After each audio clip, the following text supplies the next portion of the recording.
here very long, but we hit it off, and he understands he wants to be developed, and that's where we do our best work in developing young men on and off the field. Excited he's here. We just had 6:30 workouts this morning. He was doing a good job, so I'm excited about what he's going to continue to do this offseason going into spring ball. You said you saw a need. Is that at nickel, and what might make him excel? No, right now everybody's in an evaluation period. I put the best players on the field to make us the very best we could be, not only in the back end, but as a defense and as a team. And so everybody knows, especially, obviously, it's a safety-driven defense. Everybody has their own little niche, but as a safety group, you got to be able to do more than one thing. So right now we're still in the evaluation process, and it's a fluid situation. You guys are going to bring in great players every year at Ohio State. What's the reception like, and what's the message like to the team, the guys who have been here for 2 or 3 years? When you bring in a guy like Jihad, who's got starting experience in the Power 5 level, and you say, hey, this guy's coming in, but also everything is open because it's still January. What is that conversation like with the guys who are here? I think it's the old adage, iron sharpens iron. You come to Ohio State to be the best. You come to Ohio State to win national championships. You come to Ohio State to play in the National Football League. You come to Ohio State as a DB because we're best in America and the long line of great players that have come through here.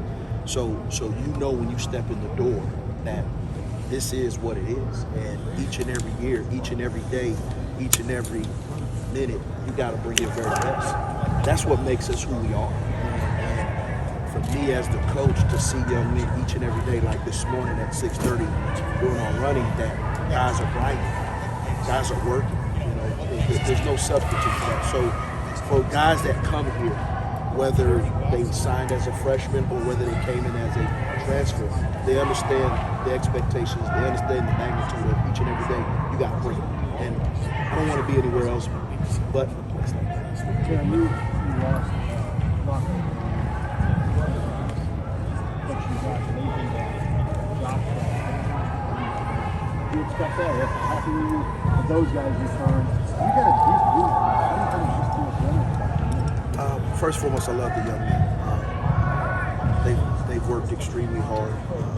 Obviously, Lathan coming back. Young men have to understand where they're at, and they got to be comfortable with, there's still more growth. There's still more I need to do in order to finish what I started here before I go on to the next level. And Josh is the same.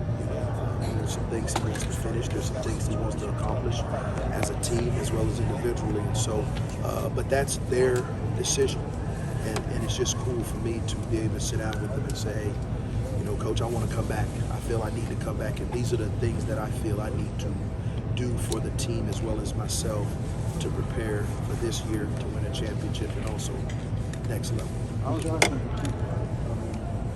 Gets hurt 21. That's the highest position last year.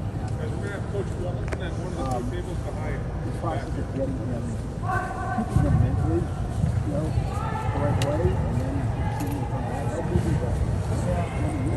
Relationships, having clear, concise communication, being able to keep everything in perspective, and so like I said, for him, the opportunity to come back and have a chance to first and foremost win a championship with his brothers, and then 2, be a better football player, continue to develop to be the very best version of himself. So I'm excited, and to see him running around this morning and working out and with a smile on his face, it's encouraging. There's a long process within this, but I've seen good things from him so far. That was a pretty big play we found. How has he kind of dealt with that?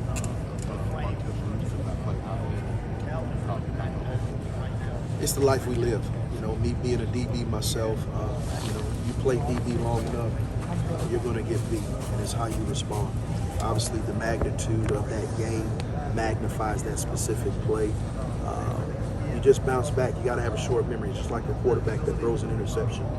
You got to bounce back, and really and truthfully, how you respond is going to be the defining, moment and outlook on who you are one, first and foremost as a young man, and then two, as a football player. So obviously it was disappointing, and he's made a million plays, and that was one play that we didn't execute at a high level. And I say we, because I'm very much involved with it as him, and just bounce back. He's determined to be even better, and that's the thing I love about him. He's resilient, he's tough, and we don't make excuses. We didn't execute the way we needed to, and we're back working to make sure that those things don't happen. And with Sonny, you guys spoke highly of him all year. That's still a 17-year-old that's not supposed to be here. And then he's playing significant stops for you, probably the biggest game of the year. At what point in bowl practice did this go from being, this kid's coming along pretty well, to we can actually use him this season? You earn everything you get here. Nobody's giving anything. You earn what you get here. You earn what you get in the secondary. You earn what you get in the safety room. So there's no handouts. And the thing, like I said, I appreciate most about Sonny is he came in and worked. There was no entitlement. Yeah, he was the number one player and all that, but you would have never thought that the minute he stepped foot in the door.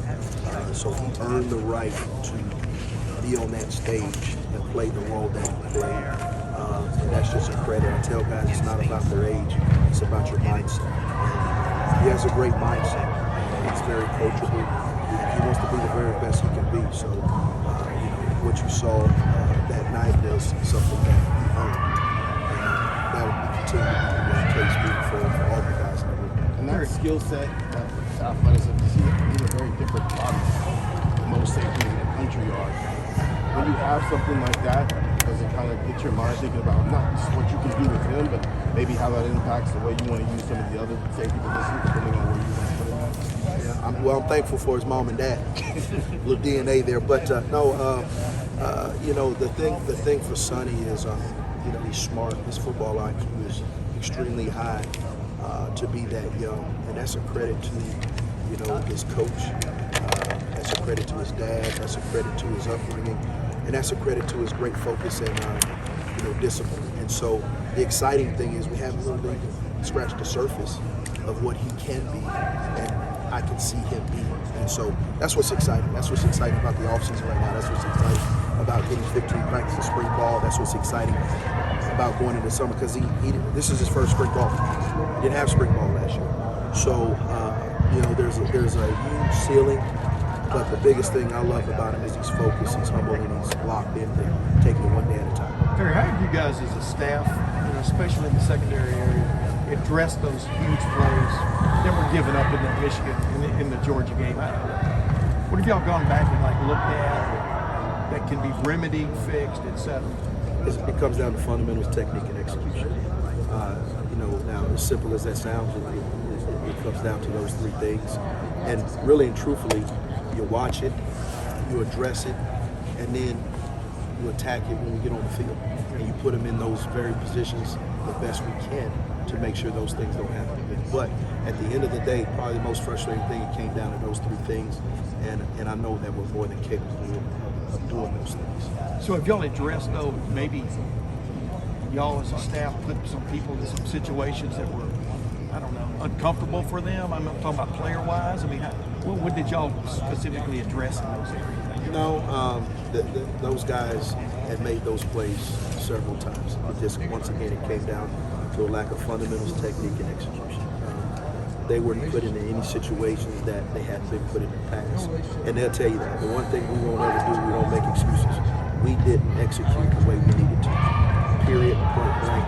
And so a lot of times, with that being said, you can kind of go back and say, well, this, well, that.